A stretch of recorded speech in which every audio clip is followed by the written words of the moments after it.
Assalamualaikum warahmatullahi wabarakatuh. Selamat siang kepada seluruh para peserta webinar yang hari ini kita laksanakan Technical Training Program on Intellectual Property 2024 yang diselenggarakan oleh AKHKI bekerjasama dengan DJKI Kemenkumham.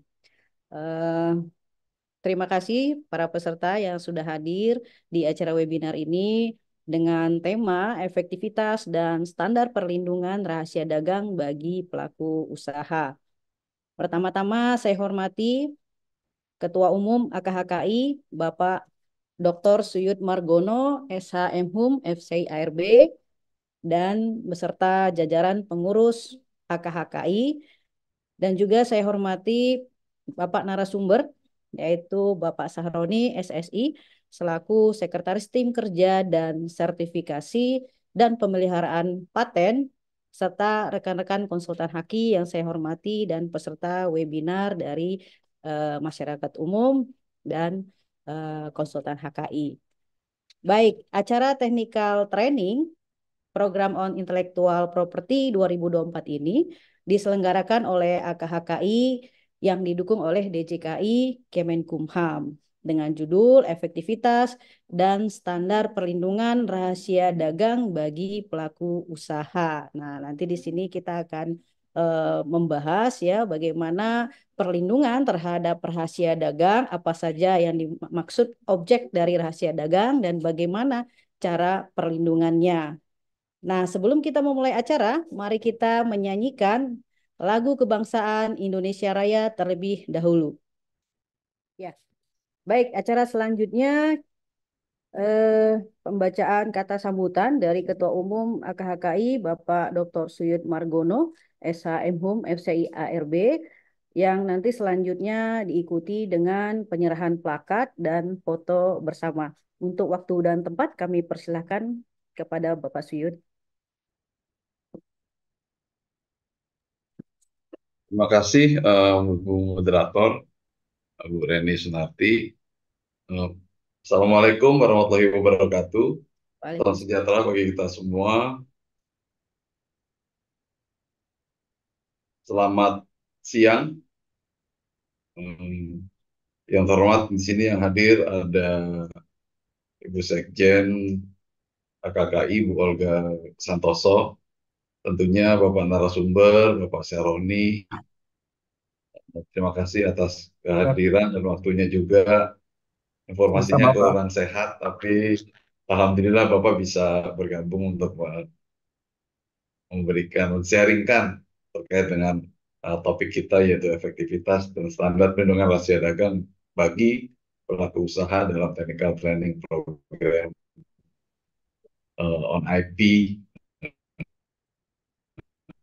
pada hari ini, Jumat 5 Juli dulu, sebagai pengantar ataupun pemantik diskusi kita. Karena di sini para pesertanya tidak lain tidak bukan kemungkinan sebagian besar adalah konsultan KI terdaftar yang sebetulnya cukup paham seharusnya terkait dengan perlindungan rahasia dagang. Meskipun karena basisnya adalah bukan pendaftaran, maka mungkin jarang terjadi services yang akan mungkin dibawakan oleh dalam pengurusan praktek konsultan KI. Izin saya share.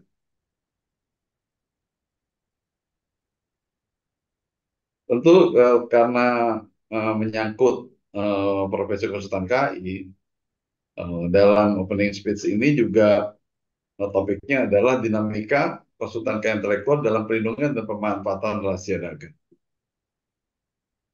Ini setidaknya topik yang akan saya bawakan.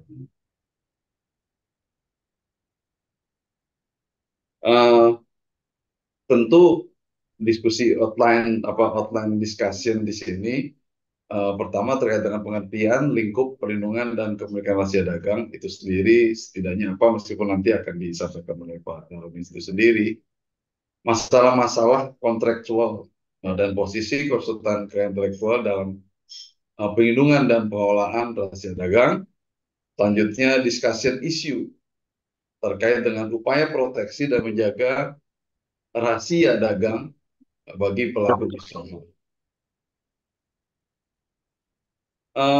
Para peserta konsultan KI yang hadir dan juga para peserta yang hadir dalam webinar pada siang hari ini, tentunya pengertian rahasia dagang dalam Undang-Undang Rahasia Dagang nomor 30 tahun 2000 sebutkan bahwa rahasia dagang adalah informasi yang tidak diketahui oleh umum di bidang teknologi dan atau bisnis, mempunyai nilai ekonomi karena berguna dalam kegiatan usaha.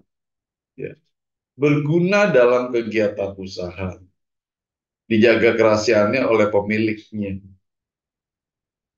Tentu di sini lingkupnya apa? Yaitu macam-macam ya.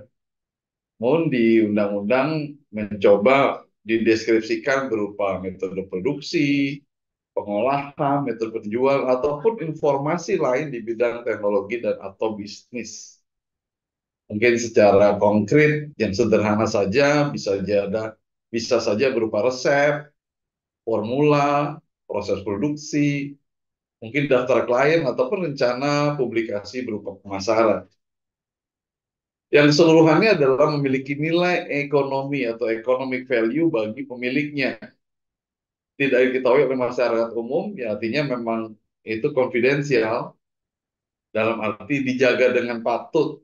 Ini wilayah contractual scheme, yaitu skema-skema kontraktual yang berlaku dan diakui oleh hukum. Nah, ketentuan kepemilikan rahasia dagang. Sistem kepemilikan dan proteksi rahasia dagang tidak berdasarkan pendaftaran. Ya, oleh karena itu mungkin menjadi hal di mana ini menjadi kurang apa seolah-olah praktis dari konsultan KI tidak ke sini nih, padahal mungkin dalam prakteknya mereka juga sudah memberikan advisory ataupun services terkait dengan kontraktual yang memang dia berikan kepada kliennya. Karena sistem rahasia dagang berbeda dengan sistem KI yang berdasarkan pendaftaran atau constitutive system, di mana di situ ada merek, patent, desain industri yang memang basisnya adalah pendaftaran. Sebagaimana Indonesia memiliki undang-undang tentang rahasia dagang ini, tentu karena comply atau kepatuhan terhadap TRIPS Agreement atau Trade Related IP Intellectual Property Agreement sebagai bagian dari anggota World Trade Organization. Di sana mensyaratkan juga perlindungan terhadap undisclosed information, trade secret, and know-how protection. Di sini tersebut dalam TRIPS Agreement tersebut. The protection must apply to information has commercial value. Jadi lengkap sudah bahwa undisclosed information yang memiliki commercial value harus mendapatkan perlindungan. Teman-teman Bapak sekalian, sebagaimana tadi outline discussion kita, sebetulnya masalah kontraktual apa sih dalam rahasia dagang itu? Pertama adalah contractual matters terkait dalam breach of active covenant. Jadi ketentuan-ketentuan yang memang merupakan hak dan kewajiban dari para pihak untuk menjaga dengan baik. Jadi adalah breach of secrecy. Jadi melanggar kerahasiaan without consent. Jadi tanpa ada persetujuan ya dalam commercial practice. Nah, ini dapat dikategorikan adalah breach of contracts, yang kerahasiaan tadi adalah breach of confidence. Sementara lain yang merupakan hal yang tidak boleh dilakukan dalam kontraktual, ya adalah breach of negative covenant. Di sana adalah mungkin penyerobotan, ya pengambil alihan atau acquisition of undisclosed information by third party. Jadi ada pihak ketiga yang memang mengambil dengan sengaja ya, em, pemilik pelaku usaha lain ya yang memiliki sekresi yang bernilai ekonomis tadi, ataupun tindakan-tindakan yang memang perbuatan melawan hukum ya, ataupun terjadi kealpaan sehingga eh, apa namanya proteksi atas sekresi yang memang bernilai ekonomi tersebut menjadi apa namanya tidak baru lagi.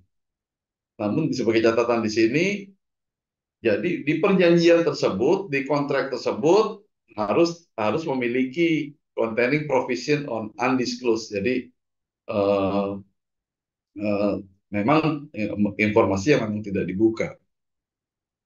Nah, sekarang masuk kepada posisi konsultan KI dalam perlindungan pengelolaan rahasia dagang. Tentu tadi di awal saya sampaikan, meskipun tidak sebagai kuasa untuk pendaftaran atau pencatatan lisensi ya, tapi sebetulnya pekerjaan-pekerjaan yang dilakukan oleh konsultan KI itu cukup banyak Pak Saroni ya, pemberian konsultasi. Jadi misalnya non-disclose itu seperti apa, confidentiality clause itu seperti apa, know-how contract itu seperti apa, dan kliennya. Ini ya, apa namanya kita berikan. Ya, kan dikembalikan lagi kepada kliennya, apakah ini akan mau dibuat kontrak atau tidak gitu kan. Lalu konsultasi terhadap sistem kepemilikan dan rekomendasi license license atau kontrak rahasia dagang. Tentunya di sana ada tahap penyusunan yang kita bisa berikan, yaitu penyusunan persyaratan permohonan pencatatan yang sebetulnya memang yang tercatat hanya itu ya. Tapi sebetulnya ketika ditangani oleh konsultan menggambarkan secara detail apa-apa saja sih yang ada di sekresi tersebut, kan nggak mungkin dibuka semua. Lalu tahap pencatatan, kita tunduk kepada peraturan pemerintah tentang lisensi ya. Lalu misalnya pun ada perubahan terkait dengan nama pemilik atau pemegang lisensi rasanya. Lalu apa namanya portofolio lain dari rahasia dagang yang terkait dengan kekayaan intelektual. Karena KI itu adalah bagian dari sistem, bisa jadi dia adalah sistem bisnis. Contohkanlah mungkin adalah perlisensian, licensing ataupun licensing system atau franchising system atau sistem waralaba. Di sana yang bisa kita lakukan adalah melakukan apa IP due diligence lebih dahulu. Di sana ada mereknya, di sana mungkin ada desainnya ya yang mungkin sudah terdaftar juga, tapi di sana juga ada sekresinya dan juga mendraft kontrak untuk merepresent klien terhadap mitra bisnisnya ataupun pihak-pihak ketiga lainnya. Nah, sebagai discussion issue adalah eh, sebenarnya rahasia dagang itu adalah sistem proteksi yang sederhana, di mana pemilik rahasia dagang ini memiliki hak untuk menggunakan sendiri rahasia dagang yang dimiliki.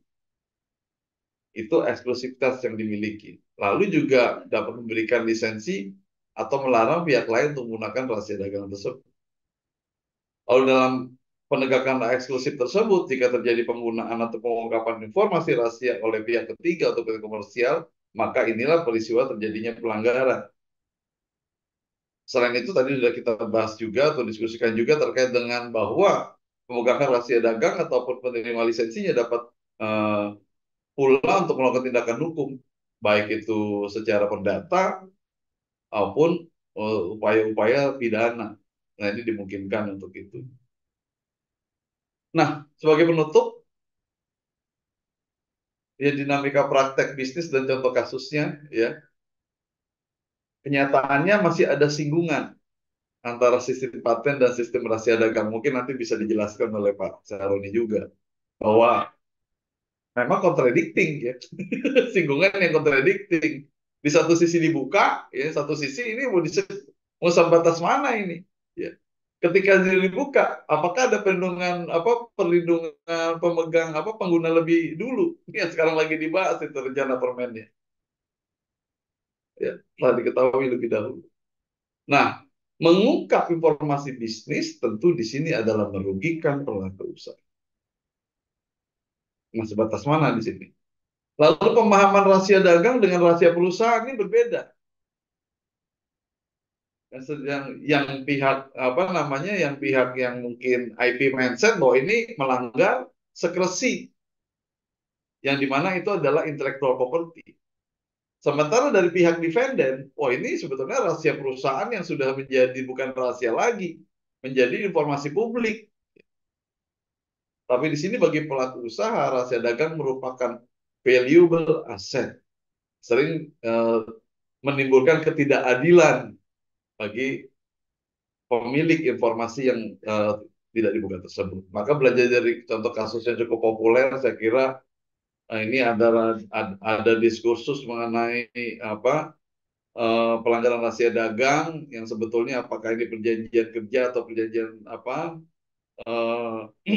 apakah memang breach of confidentiality dari rahasia dagang terkait dengan dua karyawan di mana dia menggunakan mengungkap informasi rahasia ya dari perusahaan di mana dia bekerja ya. Kalau secara apa hubungan industrial tentunya ini adalah perjanjian kerja begitu ya. Tapi di dalamnya ada rahasia dagang yang memang apakah betul-betul dibawa, itu harus ada informasi lebih lanjut. Kedua, kasus yang cukup populer juga dari pengungkapan rahasia dagang di mana mengungkapkan dan menggunakan rahasia dagang berupa metode produksi dan penjualan metode penjualan mesin secara tanpa izin mitra bisnisnya. Itu yang bisa saya sampaikan sebagai pengantar. Terima kasih kepada para peserta yang hadir, baik itu di sini apa, tidak saja sejawat konsultan KAI, bisa jadi di sini yang hadir mahasiswa, dosen ataupun legal perusahaan, mitra pemerintah tentunya Direktorat Paten, DTRST dan Rahasia Dagang pada Direktorat Jenderal Kekayaan Intelektual Kementerian Hukum dan HAM. Narasumber Bapak Syaroni sebagai di sini sedang bertugas untuk sebagai sekretaris tim kerja sertifikasi dan pemilihan paten. Moderator Ibu Reni Suniarti SMH, pengurus bidang kerjasama lembaga AKKI, tentunya mitra kelembagaan kerjasama entah itu perguruan tinggi, asosiasi profesi atau organisasi masyarakat yang hadir. Apresiasi kepada divisi training yang terus-menerus menyelenggarakan baik itu apa seminar daring ataupun seminar luring. Ya, semoga ini menjadi apa namanya memberikan kemanfaatan bagi para konsultan KI yang dimana ini diberikan apa keikutsertaannya secara free, Pak, ya, dan dibuka juga untuk publik atau umum yang mengikuti kegiatan ini. Terima kasih atas perhatiannya. Mohon maaf segala kekurangan. Selamat mengikuti web training series AKKI. Wassalamualaikum warahmatullahi wabarakatuh. Shalom. Selamat siang. Terima kasih Pak Suyut atas kata sambutannya. Ya, ini pemanasan ya Pak ya, dan mudah-mudahan nanti setelah mengikuti ini apa yang tadi disampaikan Pak Suyut dapat kita pahami tentang bagaimana rahasia dagang. Tadi ada kesinggungan dengan paten, kemudian ada kesinggungan dengan rahasia perusahaan, di mana bedanya, bagaimana melindunginya, begitu ya. Semoga nanti bisa kita dapatkan. Nah, lanjut kita akan masuk ke acara pembagian plakat kepada Pak Suyut dan kepada narasumber. Kami persilahkan.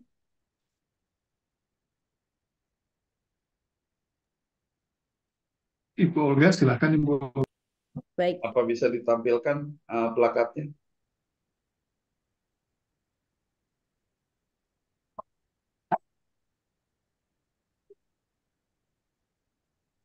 Pak Saroninya, oh ada. Siapa?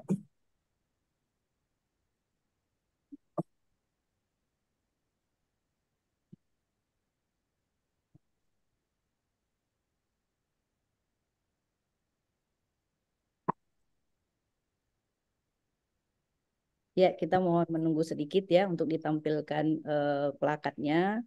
Sedang diproses secara teknis. Nah, ini dia plakatnya. Silakan kepada Ibu Olga untuk menyerah. Ya, Pak Saroni, izin saya atas nama pengurus Asosiasi Konsultan Kekayaan Intelektual dalam ini Perkumpulan Konsultan Kekayaan Intelektual Indonesia (KKI) menyampaikan sertifikat apresiasi partisipasi Bapak selaku narasumber pada kegiatan web training ini. Semoga bermanfaat. Ya, terima Mohon kasih, diterima, Pak. Suyut. Makasih, Pak. Ya, sama-sama, Pak. Pada Ibu Reni, terima kasih eh, menjadi moderator pada kegiatan hari ini. Dan semoga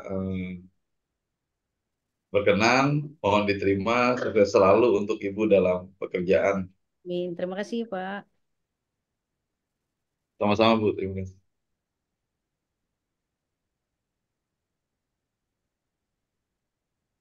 Oke, baik. Sudah kita serahkan plakat. Selanjutnya kita sesi foto bersama dulu kepada eh, seluruh pengurus dulu ya, Pak ya, dan narasumber untuk berfoto. Mohon untuk ditampilkan wajahnya untuk bisa kita take foto bersama. Silakan kepada pengurus Ya. AKHKI. Baik, Ibu Reni, saya akan coba pandu untuk foto bersama. Pertama adalah foto bersama dulu oleh para narasumber dan juga pengurus inti AKHKI. Silakan untuk Ibu Indah dipandu untuk 1, 2, 3-nya, Bu. Baik, Bapak, Ibu semuanya, kita mulai ya. Di hitungan ketiga saya akan foto. Siap-siap senyum. 1, 2, 3. Oke. Baik, sekarang untuk seluruh peserta silakan. Sebentar ya, butuh waktu sebentar. Silakan semua peserta untuk membuka videonya.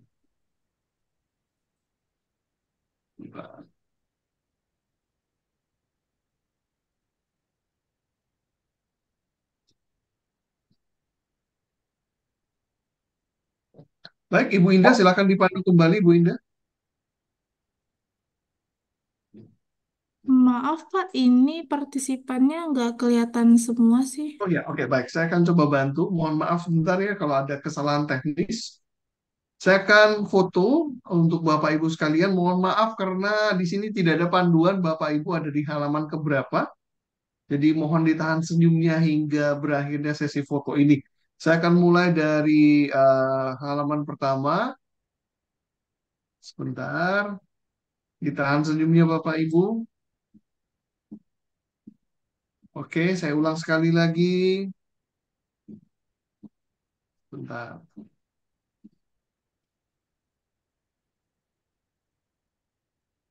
Baik, saya akan masuk ke halaman kedua. Silakan ditahan senyumnya Bapak Ibu.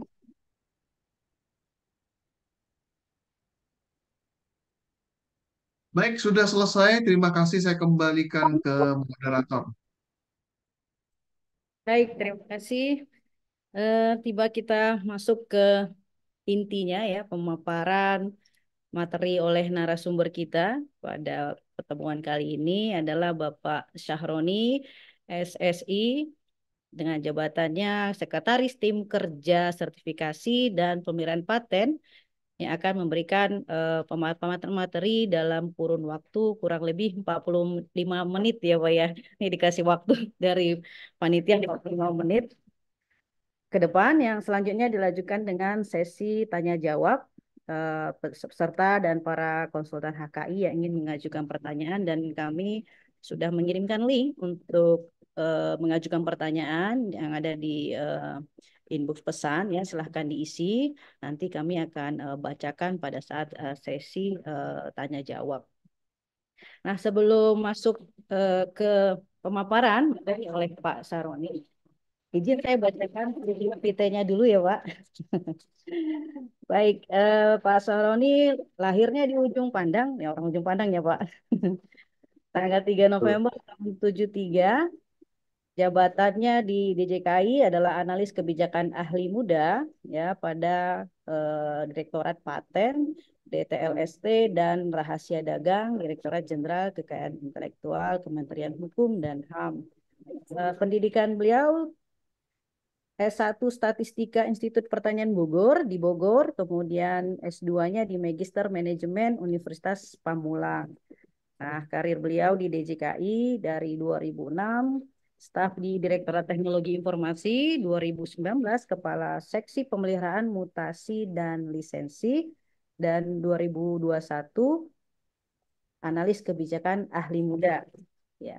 Pengalaman training 2008 di kelas HKI Dasar dan di Tokyo, kemudian 2018 juga diklat di Tokyo, dan beberapa training di BPS DM dan tempat lainnya.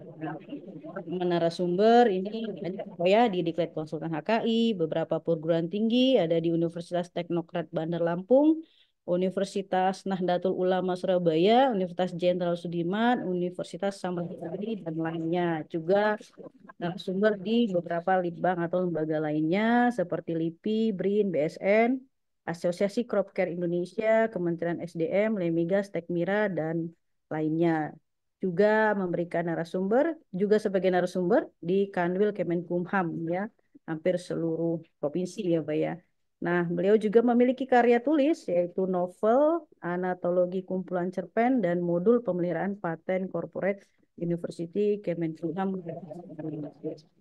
Sekali pengalaman Bapak Sahroni. Baik, itu kurikulum CV beliau. Nah, selanjutnya kami berikan waktu dan tempat kepada Bapak Sahroni untuk memaparkan materi tentang efektivitas dan standar perlindungan rahasia dagang bagi pelaku usaha. Waktu dan tempat kami persilahkan, waktunya 45 menit ya Pak. Ya, Silakan. siap. Terima kasih moderator Bu Reni. Izin Bu, sebelum mulai, ini suara saya sudah jelas Bu? Jelas Pak. Jelas, siap. Bismillahirrahmanirrahim. Yang terhormat Ketua Umum AKHKI Bapak Dr. Suyut Margono, dan juga saya lihat ada Ibu Sekjen ya, Ibu Olga Kasantoso. Yang kami hormati para peserta eh, Zoom hari ini, Jumat 5 Juli 2024. Assalamualaikum warahmatullahi wabarakatuh. Waalaikumsalam. Saya sekilas melihat yang sudah join 41 orang ya Bu ya.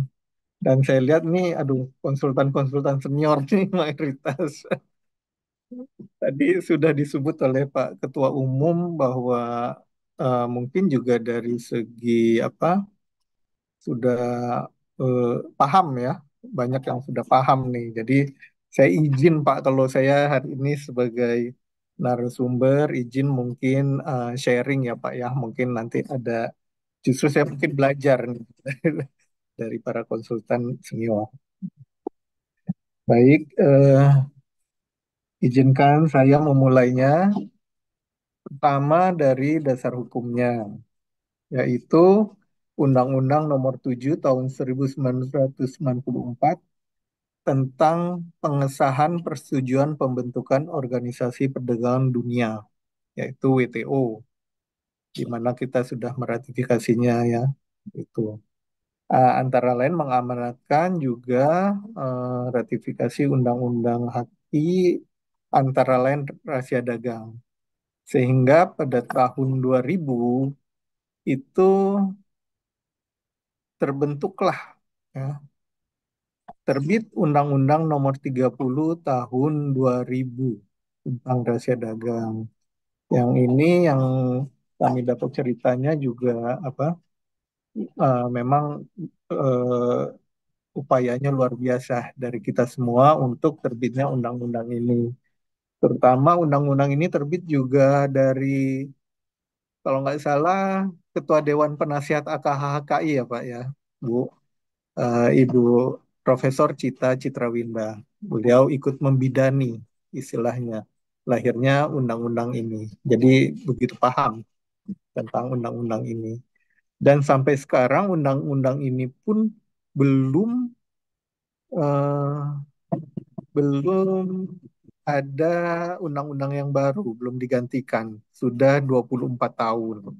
Padahal kalau kita lihat Undang-Undang 30 tahun 2000 tersebut, itu hanya terdiri dari 11 bab dan 19 pasal, yang semuanya sepertinya sangat singkat gitu.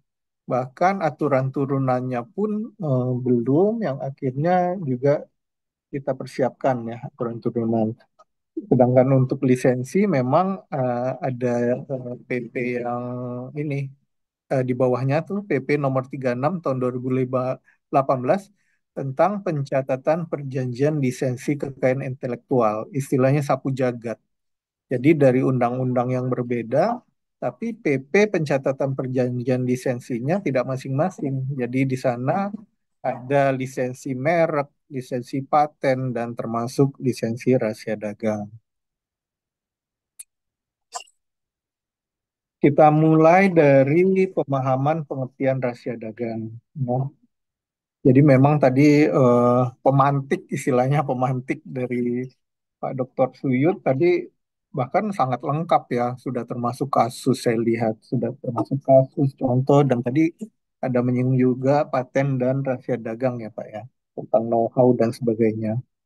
Pengertian rahasia dagang adalah sebagaimana tercantum dalam Undang-Undang Rahasia Dagang tersebut, adalah informasi yang tidak diketahui oleh umum di bidang teknologi dan atau bisnis, mempunyai nilai ekonomi karena berguna dalam kegiatan usaha, dan dijaga kerahasiaannya oleh pemilik rahasia dagang. Ini pasal 1. Bapak dan Ibu. Kemudian lingkup pelindungan rahasia dagang. Lingkupnya itu metode produksi, metode pengolahan, metode penjualan, atau informasi lain di bidang teknologi dan atau bisnis yang memiliki nilai ekonomi dan tidak diketahui oleh masyarakat umum.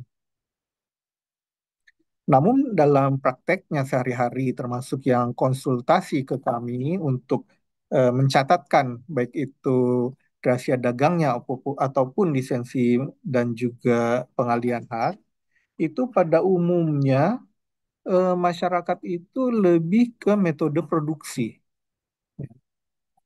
Bolehlah dibilang metode pengolahan, tapi tidak ke metode penjualan atau informasi lainnya, tidak seperti itu. Bahkan yang banyak konsultasi ke kami akhirnya tidak jadi mendaftarkan, itu justru adalah ingin mendaftarkan apa yang jadi rahasianya, rahasia dagangnya. Padahal kalau didaftarkan rahasianya itu ya jadi tidak rahasia lagi. Kami jadi tahu, sekurang-kurangnya kami jadi tahu. Seperti tadi Pak Suyut sampaikan, tidak berbasis atau berdasarkan pendaftaran. Ya, jadi pada umumnya ini masyarakat menganggapnya lebih ke metode produksi ataupun metode pengelolaan. Informasi yang dapat dilindungi dalam rahasia dagang apabila satu, dia bersifat rahasia, dua, mempunyai nilai ekonomi, dan tiga, dijaga kerahasiaannya melalui upaya sebagaimana mestinya. Jadi inilah tiga kata kunci yang menjadi pengertian dari rahasia dagang. Rahasia dagang yang pertama bersifat rahasia, artinya tidak diketahui oleh umum, hanya oleh pemilik dan sedikit pihak di luar pemilik yang mengetahui karena satu dan lain hal. Baik itu karena perjanjian, misalnya lisensi, ataupun perjanjian kerja, seperti yang tadi Pak Suyut katakan, bahkan termasuk kasusnya adalah kasus perjanjian kerja. Yang kedua, sebagaimana halnya rahasia dagang sebagai salah satu eh, dari kekayaan intelektual, maka rahasia dagang ini pasti mempunyai nilai ekonomi. Ya. Kalau rahasia yang tidak mempunyai nilai ekonomi tentu bukan rahasia dagang. Kemudian yang disebut dengan rahasia dagang juga adalah dijaga kerahasiaannya melalui upaya sebagaimana mestinya. Sehingga dalam salah satu FGD kami tahun 2020, mohon maaf saya lupa, kebetulan konsultan juga menyarankan seandainya ingin pendaftaran pun yang didaftarkan itu bukan yang menjadi rahasianya, tapi yang didaftarkan adalah upaya-upaya yang dilaksanakannya. Misalnya satu, dua, tiga, jadi dia punya rahasia ini, nah yang didaftarkan langkah-langkah atau rahasia-rahasianya itu. Gitu. Next. Sistem perlindungan rahasia dagang. Nah, yang jadi masalah adalah sistem perlindungan rahasia dagang ini bersifat otomatis. Ya. Jadi dia timbul otomatis, tidak berbasis pendaftaran.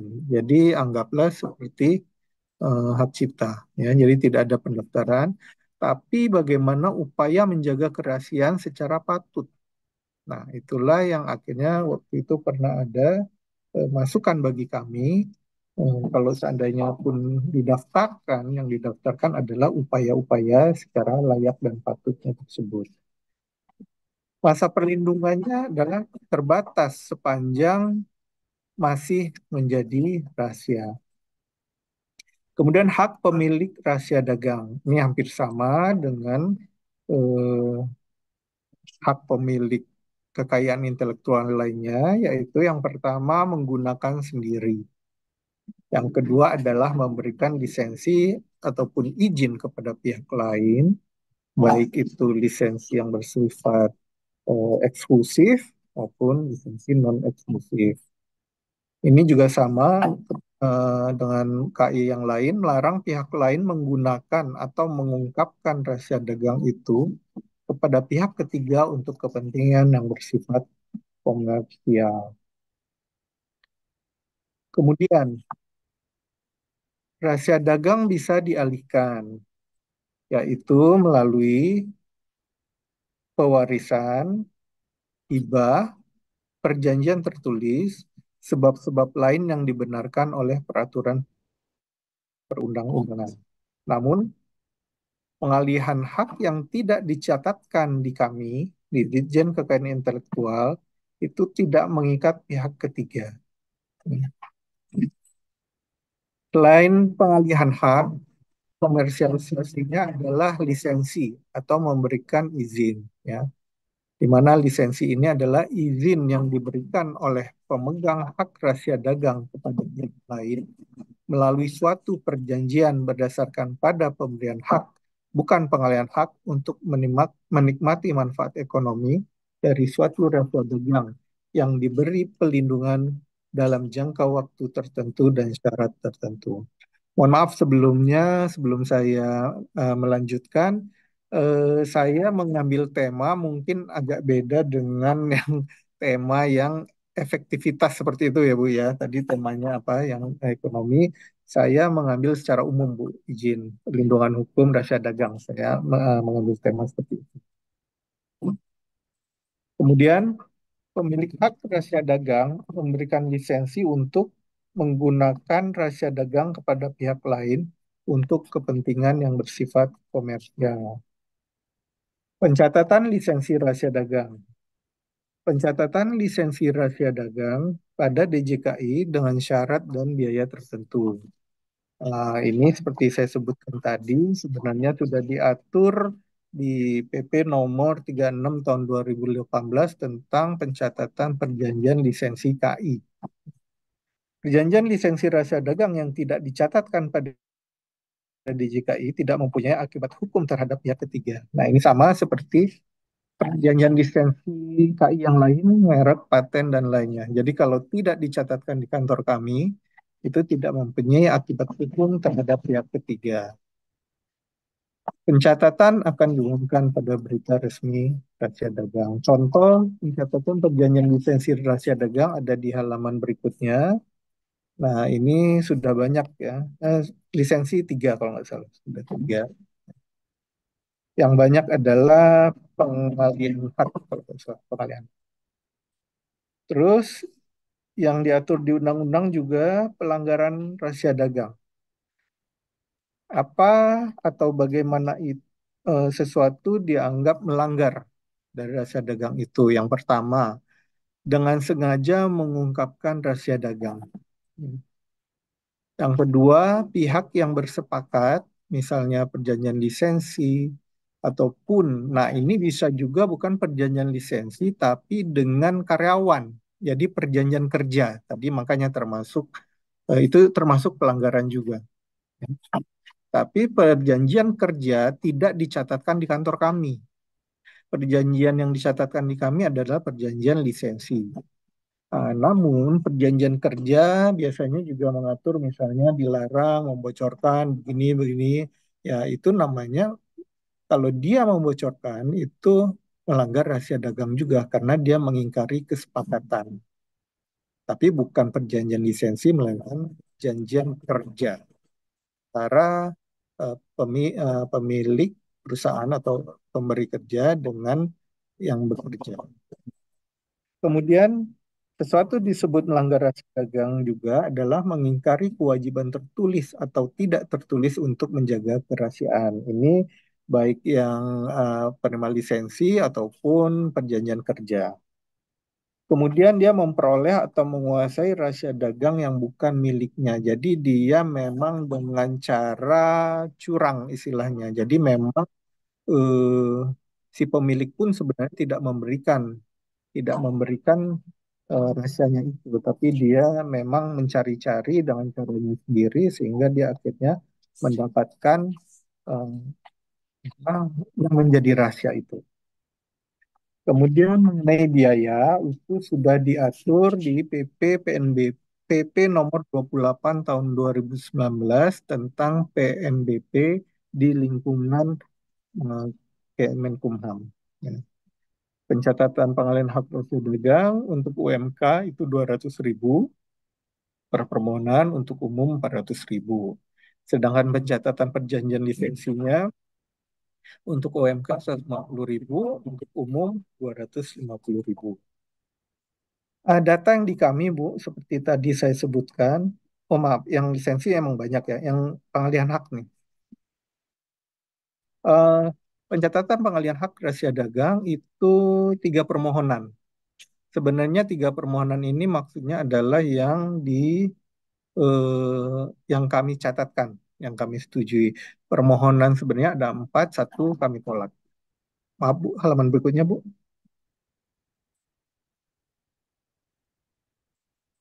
Ya, jadi 3 permohonan itu yang kami catatkan.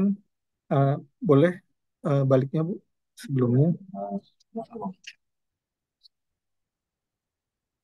Ya, yang banyak adalah pencatatan perjanjian lisensi rahasia dagang dengan 342 permohonan. Ya. Itu eh, tapi banyaknya kalau nggak salah AHM ya, Astra Honda Motor dia banyak sekali. Pengalihan hak rahasia dagang yang kami tolak itu kemarin kasusnya adalah si A mengalihkan ke B, sudah kami berikan eh, kami menyebutnya notifikasi ya atau surat pencatatan perjanjian pengalihan hak rahasia dagang. Nah, kemudian A mengalihkan lagi ke C, padahal kan pemiliknya sekarang menjadi B. Ya, tentu ini tidak bisa. Tadi disebut-sebut oleh Pak Suyut, ini ada ketersinggungan antara paten dan rahasia dagang. Gitu. Kemudian ketersinggungannya bagaimana? Kalau mau dilihat perbedaannya dulu, perbedaannya kalau paten itu hak eksklusif atas pemanfaatan teknologi.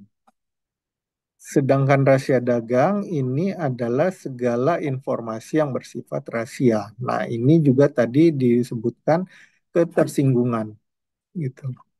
Mungkin dalam hal ini seperti begini, Bu. Ini contoh eh, contoh umum aja atau contoh kasar ya katakanlah. Misalnya patennya adalah metode pengolahan bla bla bla gitu. Nah, di sana metode pembuatan dengan misalnya ada proses pemanasan. Proses pemanasannya itu antara 100 sampai 200 derajat Celcius, katakanlah seperti itu. Nah, sebenarnya di paten itu memang bagaimana agar patennya itu tidak di apa istilahnya tidak ditiru oleh pihak lain plak plak plak, dan juga dia untuk melindungi patennya, jadi agar dalam pengungkapan klaim dia tidak memberikan angka tertentu yang spesifik, tapi dia memberikan range. Contoh yang tadi, eh, misalnya pemanasan dia pakai 100 sampai 200. Padahal mungkin pemanasan yang paling efektif adalah 160 derajat Celcius gitu. Nah, disinilah yang ketersinggungannya dengan rahasia dagang gitu. Jadi rahasia dagang dia merahasiakan nilai tertentunya itu, nilai 160 derajatnya itu. Sedangkan paten sifatnya disclose, harus terbuka. Ya itu kan terbuka juga, tapi bagaimana kalau ada pihak lain meniru metode kita, meniru paten kita, tapi dia menggantinya dengan misalnya 140 derajat Celcius. Kalau di paten kita, klaim kita yang sebutkan adalah 160 derajat Celcius, tentu pada saat kita menuntut si pihak lain tersebut, kita tidak akan bisa menang istilahnya. Ya. Nah, tapi kalau kita menggunakan range antara 100 sampai 200, kita bisa menuntut pihak lain tersebut. Demikian juga dengan ukuran yang misalnya dengan berat, itu juga pakai range misalnya, ataupun dengan yang ukuran panjang. Nah, itu juga pakai range. Mungkin lebih aman seperti itu, ukuran diameter atau apa. Nah, inilah yang disebut eh, ketersinggungan antara paten dan rahasia dagang. Contoh kasus saya pernah tahu dari eh, Balitbangtan. Balitbangtan ini adalah salah satu litbang pemerintah yang cukup aktif. Dia bahkan kemarin mengeluarkan buku itu 700 paten yang dimiliki oleh Balitbangtan. Jadi cukup banyak nih Balitbangtan. Ya. Ah, Balitbangtan ini ternyata dari sekian banyak paten itu sudah komersial, itu luar biasa, dan Balitbangtan ini sudah melisensikan beberapa patennya. Namun ternyata Balitbangtan ini tidak memberikan seluruh pengetahuan tentang patennya. Inilah know-how-nya ini. Know-how-nya itu tetap keep secret. Jadi seandainya pun itu paten sudah public domain, pihak lain yang melihat, oh ini proses buatannya begini, begini, begini, tidak akan sama dengan yang dimiliki oleh Balitbangtan. Dan pintarnya Balitbangtan, pada saat dia melakukan lisensi ataupun izin kepada pihak lain, biasanya perusahaan, itu peneliti Balitbangtan dipekerjakan atau ditempatkan di perusahaan swasta tersebut. Jadi seakan-akan dia ngantor di sana untuk memproduksinya. Jadi ada bagian-bagian tertentu yang tidak boleh diketahui oleh si pemegang lisensi ini. Ini mungkin bagian yang termasuk rahasia dagang. Jadi seandainya pun patennya sudah public domain, rahasianya tetap terjaga. Kemudian antara paten dan rahasia dagang sendiri diberikan oleh negara sebagai imbalan atas publikasi suatu invensi di bidang teknologi dengan syarat tertentu, sedangkan rahasia dagang tidak ada syarat formal untuk mendapatkan hak atas suatu rahasia dagang. Di dalam hal ini juga menjadi kesulitan kami sendiri, ya, untuk menentukan rahasia dagang siapa ataupun pemiliknya siapa. Yang ketiga, jangka waktu pelindungan paten adalah 20 tahun, sedangkan rahasia dagang tidak ada batas jangka waktu, artinya tetap terus menjadi pelindungan rahasia dagang sepanjang tetap menjadi rahasia. Kalau sudah bukan rahasia lagi, sudah diketahui itu bukan, sudah habis ya masa pelindungannya. Yang keempat, paten diberikan atas dasar pendaftaran, sedangkan rahasia dagang tidak ada kewajiban pendaftaran.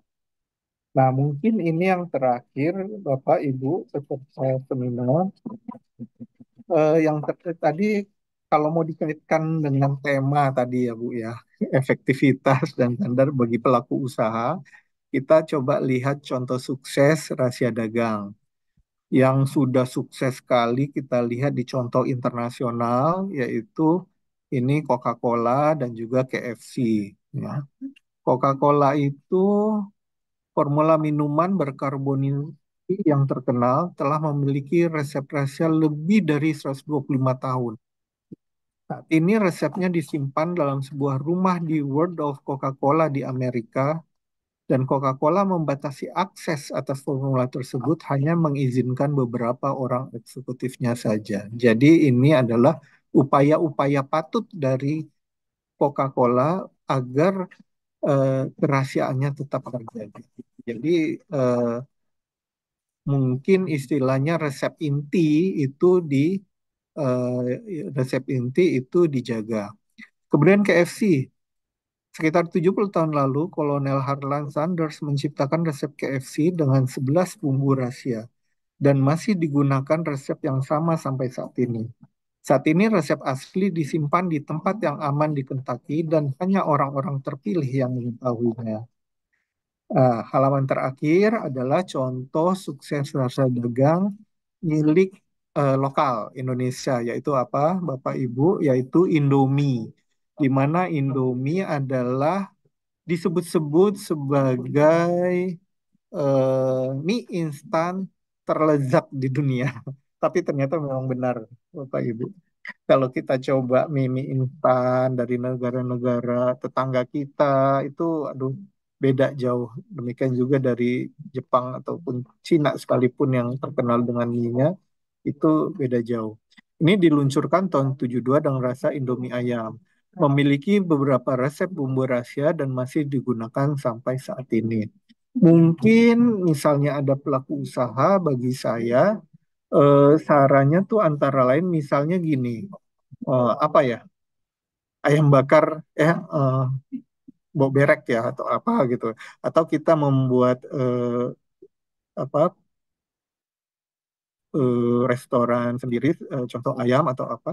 Karena setahu saya, kalau saya pernah dengar percakapan di radio apa, saya lupa-lupa ingat, tahun goreng Nyonya Suharti atau yang boberek, itu ternyata dikirim, ya, dikirim. Jadi si ini hanya ya udah tinggal goreng atau apa. Tapi mungkin ada juga yang saya pernah tahu, saya pernah ini, jadi misal nih, misal KFC, apapun lah KFC-nya. Nah, bumbu rahasianya itu yang dikirim. Kalau tambahannya ya sama aja, misalnya tambahannya tepung atau apa, tapi bumbu rahasianya ini, walaupun dia dilisensikan, jadi ada syarat di lisensinya itu, yaitu yang bumbu dasar, bumbu rahasianya itu tetap dari pihak pusat gitu. Nah, dengan cara inilah juga ini termasuk cara-cara yang patut disebut juga langkah-langkah yang patut untuk melindungi agar kerahasiaannya tetap terjaga. Mungkin demikian Bapak dan Ibu, mohon maaf ini kebanyakan udah konsultan senior yang ini. Terima kasih. Semoga bermanfaat dan mohon maaf kalau ada yang kurang berkenan dari saya. Saya akhiri dulu sebelum nanti mungkin ada sesi tanya jawab. Wassalamualaikum warahmatullahi wabarakatuh. Waalaikumsalam warahmatullahi wabarakatuh. Terima kasih Bapak Saroni atas pemaparannya. Wah, ini lebih cepat dari waktunya ya Pak. Masih ada sekitar 10 menit lagi. Baik, nggak apa-apa. Ini kita gunakan untuk sesi tanya jawab ya Pak ya. Ini sudah banyak pertanyaan yang masuk ke kami. Kami bacakan ya Pak ya. Baik, pertanyaan pertama itu dari Tri, ditujukan ke Pak Ketum. Pak Ketum, apakah masih ada? Sementara belum ada, Ibu. Baik, Silakan dilanjutkan pertanyaan ke narasumber. ya. Kita lanjutkan pertanyaan ke Pak Saroni sebagai narasumber. Pertanyaannya saya bacakan ya Pak ya. Yang disubmit ke Kementerian Hukum apa saja dokumennya? Nah, mungkin maksudnya yang disubmit rahasia dagangnya ya Pak untuk pencatatan lisensinya itu apa saja dokumennya? Misalnya rahasia dagangnya adalah resep makanan. Nah, apakah satu resep untuk satu koki atau satu resep tanda tangan semua koki? Karena saya punya banyak cabang restoran, dimohon bantu info lebih rinci cara submit rahasia dagangnya, Pak. Nah, itu pertanyaan pertama. Kemudian pertanyaan kedua saya bacakan semua dulu nanti langsung dijawab atau Bapak mau jawab satu-satu dulu, Pak? Boleh satu-satu Bu izin Baik, biar biar nggak lupa gitu. baik, silakan dijawab dari Tri, Pak. Ya, eh, untuk rahasia dagang, jadi eh, kita untuk mendaftarkan itu, nah bisa ke yang dari DGIP. Sebentar, sambil saya coba. Dari DGIP, terus yang atas ada permohonan dan pilih yang rahasia dagang. Nah, sebenarnya kalau webnya adalah rd.dgip.go.id garis miring login. Ya. Jadi sama seperti paten dan lainnya, ini kita berbasis akun ya. Jadi kalau misalnya belum punya akun ya daftar dulu. Ini saya rasa kalau orang yang sudah buka email itu pasti ngerti. Kalau kita mau menggunakan email Gmail atau apa belum daftar ya harus registrasi dulu ya sama di situ. Nah, tadi juga sudah disebutkan oleh Pak Suyud dan mungkin juga saya tadi juga sudah menyebutkan. Jadi sebenarnya banyak sekali yang akhirnya sudah konsultasi ke kami, baik by phone ataupun datang langsung, itu cukup banyak jumlahnya. Puluhan ya, itu cukup banyak yang akhirnya tidak jadi mendaftar. Kenapa? Karena yang ingin didaftarkan adalah resepnya. Nah, sekali lagi tidak ada pendaftaran rahasia dagang, tapi layanan di kami adalah pencatatan. Pencatatan perjanjian lisensi rahasia dagang ataupun pencatatan pengalihan hak rahasia dagang. Nah, bagaimana haknya pemilik rahasia dagang? Hak pemilik rahasia dagang tetap ada walaupun seandainya tidak dicatatkan lisensinya, walaupun tidak dicatatkan eh, pengalihan haknya. Juga tetap ada dia haknya walaupun bukan pencatatan perjanjian lisensi tapi perjanjian kerja gitu. Jadi kalau ingin mendaftarkan Ibu biasanya itu sudah berhubungan dengan pihak lain. Misalnya Ibu memberikan lisensi. Lisensi itu bisa bersifat eksklusif hanya kepada satu pihak ataupun bisa ke beberapa pihak. Bila Ibu ingin memberikan ke beberapa pihak, perhatikan perjanjiannya, Bu. Jadi pihak lain pun yang menerima lisensi tahu bahwa dia bukan satu-satunya pihak yang menerima lisensi. Jadi itu nanti disebutkan bahwa lisensinya bersifat non-eksklusif. Nah, di kontrak perjanjian lisensi itu sendiri juga eh, hal-hal apa yang menjadi deal ataupun kesepakatan antara pihak pemilik rahasia dagang dan pihak yang diizinkan ataupun penerima lisensi.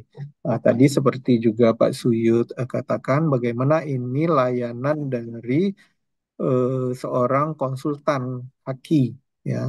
Apakah layanannya juga karena bukan base berdasarkan pendaftaran, tapi mungkin juga layanannya bisa layanan pencatatan perjanjian lisensi rahasia dagang ataupun layanan pencatatan pengalihan hak rahasia dagang. Eh, Perlu saya informasikan bahwa ada beberapa pihak yang memang sudah menggunakan layanan dari konsultan haki terkait pencatatan perjanjian lisensi dan pencatatan pengalihan hak. Nah, mungkin juga layanan lainnya seperti Pak Dr. Sujud katakan juga bisa juga dalam kontraknya itu sendiri. Jadi detail-detail apa yang ingin menjadi klausula dalam perjanjian itu. Ini mungkin mungkin bisa juga menjadi layanan dari pihak konsultan KI. Jadi Ibu Tri ini Bu Tri ya, Ya, bukan Pak dari Tri ya. Ibu Terima. Ibu Tri, jadi kalau untuk resep, sayang sekali Bu tidak bisa didaftarkan. Kalau Ibu ingin layanan kami, itu Ibu misalnya Ibu memberikan izin ke pihak lain, itu namanya memberikan lisensi. Kemudian Ibu me- mengajukan permohonan pencatatan perjanjian lisensi rahasia dagang. Dokumen-dokumennya tentu saja dokumen bukti perjanjian lisensi itu mungkin di sini eh, hal-hal yang menjadi rahasia tidak perlu disampaikan atau diblur atau bisa juga berupa bikin apa namanya summary dari perjanjian itu yang disampaikan. Jadi bukti bahwa sudah terjadi eh, perjanjian lisensi. Kemudian dokumen-dokumen lain itu sebenarnya dokumen formalitas ya Bu ya, seperti KTP seperti itu. Paling yang utama adalah bukti atau dokumen perjanjian lisensi tersebut. Hanya itu, nah itu nanti juga ada panduannya Bu di aplikasi rd.dgip.go.id itu ada panduannya semua. Demikian Bu Reni untuk pertanyaan ini mungkin ada feedback atau Ya, baik Pak. Terima kasih. Jadi untuk informasi rahasianya tidak bisa didaftarkan ya Pak, karena kan rahasia jaga. Jadi yang dicatatkan adalah perjanjian lisensi rahasia dagangnya begitu ya Pak ya. Nah, itu pun perjanjian lisensi rahasia dagang juga tidak menyebutkan betul, rahasianya dalam perjanjian ya Pak ya. betul, Summary mungkin sebatas judul kali ya Pak ya. betul, Nah, ini betul. dari pertanyaan Butrinya, bisakah diberikan contoh draft perjanjian lisensi rahasia dagang? Nah, ini Pak. Ya, kalau kalau itu kan kalau namanya perjanjian secara umum adalah kesepakatan para pihak ya. Jadi silakan saja bebas itu adalah kesepakatan para pihak. Tapi yang penting bagi kami adalah nanti di surat kami menyebutnya notifikasi pencatatan perjanjian lisensi misalnya Bu ya, perjanjian lisensi itu eh, siapa siapa pemberi dan siapa penerima, di mana terjadinya perjanjian tersebut, tanggal, tempat, kemudian juga mungkin berlakunya lisensi itu untuk wilayah apa. Nah, kalau misalnya non eksklusif, eh, si pemilik rahasia dagang ini misalnya di wilayah Sumatera, penerima lisensinya A, di wilayah Jawa penerima lisensinya B, ya kan? Di Kalimantan penerima lisensi C. Jadi kalau misalnya ingin dicatatkan perjanjian lisensi dengan A, nanti eh, yang penting bagi kami adalah apa itu di mana wilayahnya. Artinya berarti A di Sumatera gitu. Tanggal, tempat, perjanjian. Jadi kira-kira seperti itu. Dan juga mungkin silakan saja kalau misalnya jangka waktunya ingin terus ataupun ada jangka waktu 2 tahun misalnya 5 tahun misalnya seperti itu mungkin jangka waktu juga perlu ya Bu. Jadi kalau Bu Tri mendaftarkan resepnya ke kami, nggak jadi rahasia lagi Bu, kami tahu nanti kami contek gitu ya Bu.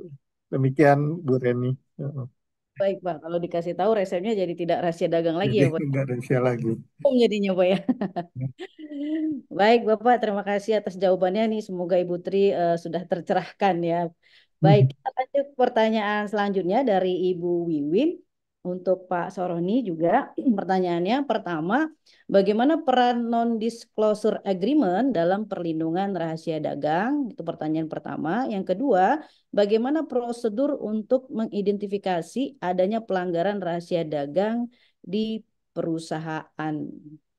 Ada dua pertanyaan, Pak. Silahkan, Pak.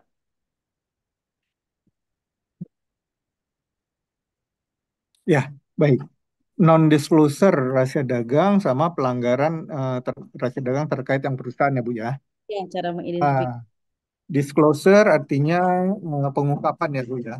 Ya. Pengungkapan. Nah, ini mungkin non-disclosure-nya. Jadi, yaitu tadi kalau paten itu memang disclosure information, sedangkan rahasia dagang non-disclosure. Nah, seperti tadi disebutkan bahwa seandainya pun ingin mencatatkan perjanjian lisensinya, tidak perlu misalnya perjanjian terhadap apa nih? Resep kecap ABC misalnya, resep kecap cukup judulnya aja seperti tadi Bu Reni katakan. Tidak usah ini diperjelas resep kecap ABC itu, terus cara membuat kecapnya itu dari kedelai berapa banyak, terus bahan-bahan lainnya gitu, itu akhirnya menjadi tidak rahasia lagi. Itu yang non hal ini.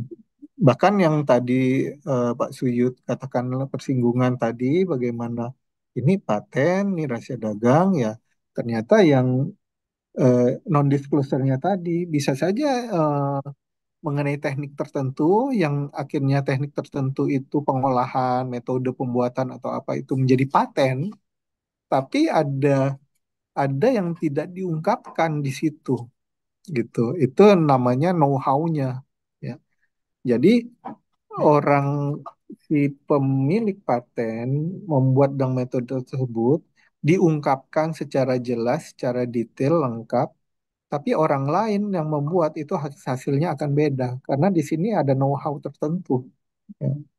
Nah, mungkin seperti itu. Jadi memang kalau rahasia dagang ya yang wajib non-disclosure Bu. Jadi tidak bisa diungkapkan karena justru harus menjaga kerahasiaannya. Kalau sudah disclosure itu udah nggak rahasia lagi, sudah menjadi sudah bukan rahasia dagang lagi, sudah bukan rahasia lagi. Kemudian pelanggaran terhadap rahasia dagang. Nah, ini dihubungkan dengan perusahaan. Saya kurang jelas, mungkin juga maksudnya seperti misalnya dengan pegawai ya Bu ya, dengan pegawai. Nah, seperti tadi disebutkan, yang dilanggar oleh pegawai itu mungkin saja bukan perjanjian lisensi karena pemberi kerja bukan perjanjian lisensi kepada pekerjanya, tapi adalah yang dilanggar adalah perjanjian kerja. Mungkin dalam klausula perjanjian kerja tersebut ada disebutkan tidak membocorkan misalnya resep ini, resep itu gitu. Karena kalau kita mau kembali kepada apa yang yang disebut menjadi pelanggaran, tadi juga sudah ada di materi saya, misalnya pasal 13. Pelanggaran rahasia dagang juga terjadi apabila seseorang dengan sengaja mengungkapkan rahasia dagang, mengingkari kesepakatan. Nah, ini mengingkari kesepakatan, misalnya kesepakatan perjanjian kerja, atau mengingkari kewajiban tertulis atau tidak tertulis. Nah, ini juga bisa nih antara pemberi kerja dengan penerima kerja. Jadi bukan hanya antara pemberi lisensi dan penerima lisensi. Mungkin seperti itu, Bu, dengan hubungannya pelanggaran rahasia dagang di perusahaan. Mungkin seperti itu, Bu. Ya, baik, Bapak. Ya, identifikasi adanya pelanggaran rahasia dagang di perusahaan ini contohnya tadi dengan karyawan ya, Pak ya. Ya, tentu akan diketahui oleh perusahaan ketika terjadi kerugian ya Pak, mengalami kerugian, kemudian dicari tahu, ketahuan bahwa yang membocorkan adalah si karyawan. Nah, tentu rujukannya tadi perjanjian, contoh perjanjian kerja ya Pak ya. Nah, biasanya di perjanjian kerja itu kan disebutkan tentang menjaga rahasia perusahaan yang di dalamnya juga ada rahasia dagang. Baik, kita lanjut pertanyaan selanjutnya dari Pak Andre. Nah, ini pertanyaannya. Pertama, apakah sudah ada pencatatan perjanjian lisensi rahasia dagang di HKI? Tadi ada ditampilkan di slide ya, Pak ya. Berapa yang sudah dicatatkan lisensinya. Yang kedua, pencatatan perjanjian lisensi rahasia dagang diumumkan di mana? Apakah di BRM, BRDI, atau BRP? Yang ketiga, apakah bisa meminta petikan resmi pencatatan lisensi rahasia dagang atau lisensi lainnya? Karena terakhir saya coba belum bisa karena tidak ada format surat permintaannya. Ada 3 pertanyaan dari Pak Andre, Pak. Kami persilakan. Ya, terima kasih pertanyaannya Pak Andre. Sama terkait layanan yang DJKI berikan. Tadi ditanyakan pencatatan perjanjian lisensi rahasia dagang. Ya, silakan. Ada di materi presentasi yaitu sampai Juni 2024 ini ada 342 permohonan, Pak. Kemudian untuk pengalihan hak itu 3 permohonan. Nah, ini sebenarnya saya takut ditanyakan nih, akhirnya tapi ditanyakan juga nih berita resmi. Izin Pak, karena memang berita resmi merek ada, berita resmi paten itu juga ada. Eh, Memang seharusnya itu ada berita resmi rahasia dagang. Cuman saat ini sedang kami ini kan Pak, sedang kami siapkan. Karena kami pun baru menyiapkannya tahun lalu. Jadi ada eh, ra- pencatatan terhadap rahasia dagang permohonannya sendiri ternyata sebelum 2017 belum ada pihak yang mengajukan permohonan. Itu baru 2017 mengajukan permohonan dan tidak kami proses. Belum kami proses. Kemudian kebetulan saya diamanahi di sini di eh, pengalihan hak, rahasia dagang dan lisensi. Akhirnya 2019 dan 2020 karena sudah banyak kok belum, kami berkonsultasi dengan atasan, dengan pimpinan, ya udah eh, itu masyarakat sudah membayar sesuai dengan tarif PP PP nomor 28 tahun 2019 sudah membayar. Hmm, Sebenarnya PP sebelum-sebelumnya juga sudah ada ketentuan tarif itu, makanya mereka juga mendaftarkan. Tapi kami juga memang belum ada jeplak jenis. Akhirnya permohonan 2017 itu baru kami action sekitar 2020. Nah, kemudian 2022 juga sempat kami pending permohonan-permohonan tersebut. Kami lebih ingin menyiapkan eh, perangkatnya semuanya, juklak juknisnya, akhirnya dipending. Akhirnya keluarlah dari surat edaran ya kalau nggak salah saya lupa surat edaran Dirjen terkait format pencatatan lisensi KI. eh, ya format pencatatan lisensi KI. Jadi bukan hanya lisensi rahasia dagang tapi lisensi semua merek, paten, desain industri, hak cipta, ya, seperti itu. Jadi barulah akhirnya kami meneruskan untuk memproses permohonan-permohonan yang sudah masuk. Jadi mohon izin Pak, terus terang mungkin ini kesalahan kami dan kami juga sedang menyiapkan berita resmi rahasia dagang. Demikian terus kayaknya pertanyaan terakhir saya lupa ya. Ketiga, izin saya bacakan lagi ya, Pak. Ya. Apakah bisa meminta petikan resmi Oh pencatatan rahasia dagang atau ya, lisensi lainnya? Karena terakhir saya coba belum bisa karena tidak ada ya. format surat permintaannya. Ya, Itu. betul Bu. Karena kalau mengacu ke PP nomor 28 tahun 2019 tentang PNBP yang berlaku di lingkungan Kemenkumham RI, itu petikan itu adalah eh, petikan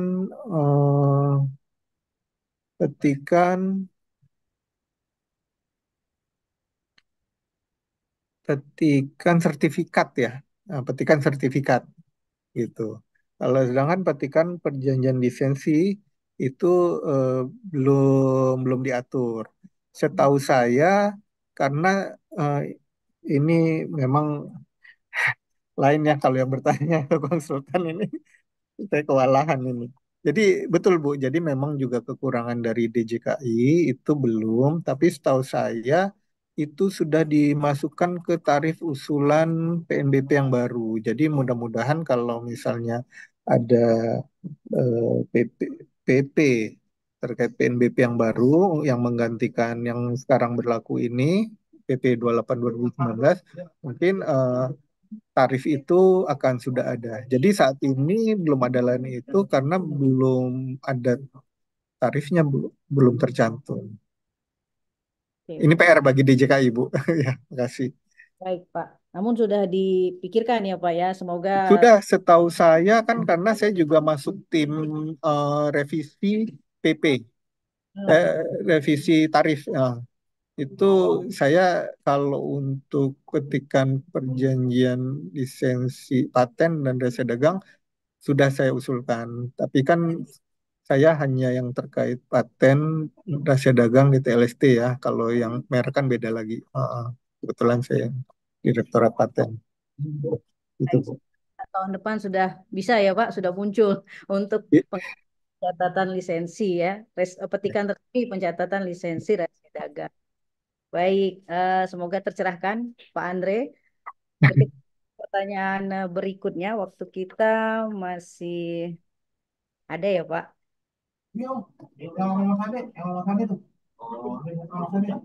Ini dari Sekjen, Ibu Olga.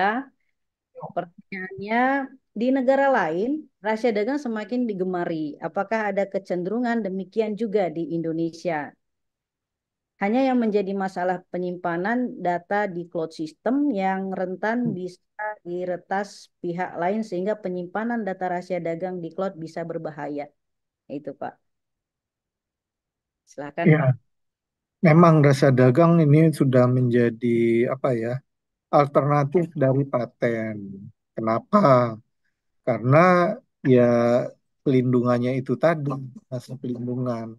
Kalau paten itu masa pelindungannya 20 tahun, sedangkan rahasia dagang itu akan terus pelindungannya. Ya, contoh yang terkenal itu tadi Coca-Cola. Ya, jadi memang jadi akhirnya orang lebih tertarik gitu. Dan yang saya pernah dapat informasinya juga di Amerika itu sudah mulai banyak ya. Istilahnya sudah mulai seksi itu rahasia dagang.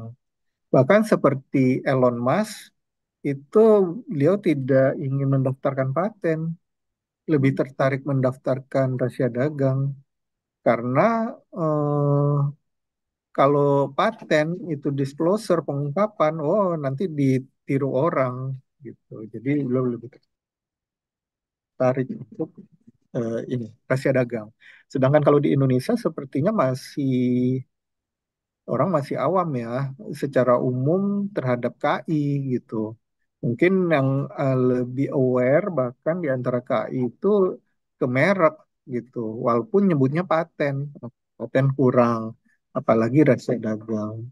Jadi walaupun merek juga mungkin lebih aware, ini ada suatu kondisi yang sebenarnya kadang saya lucu gitu loh, ketawa. Walaupun merek, tapi dia selalu bilang paten.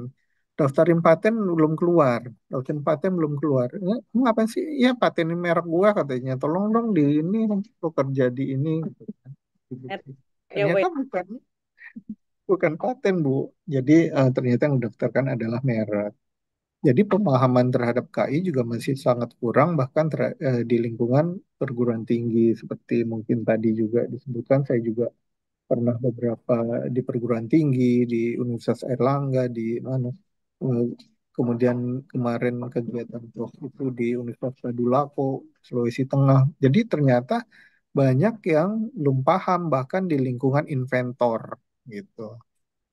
Demikian juga dengan rahasia dagang dan rahasia dagang, terutama rahasia dagang ini banyak sekali seperti sudah saya ungkapkan tadi beberapa kali bahwa banyak yang berkonsultasi ke kami baik melalui phone ataupun datang langsung itu akhirnya tidak jadi mendaftarkan rahasia dagangnya karena emang ingin didaftarkan adalah resepnya kita nggak terima gitu. Mungkin dari tadi, maaf Bu, yang terakhir Bu Olga, Iya. pengungkapan atau apa Bu tadi yang terakhir pertanyaannya? Pertanyaannya, rahasia dagang semakin digemari. Apakah ada kecenderungan demikian di Indonesia, Pak. Sebab di negara lain ini sudah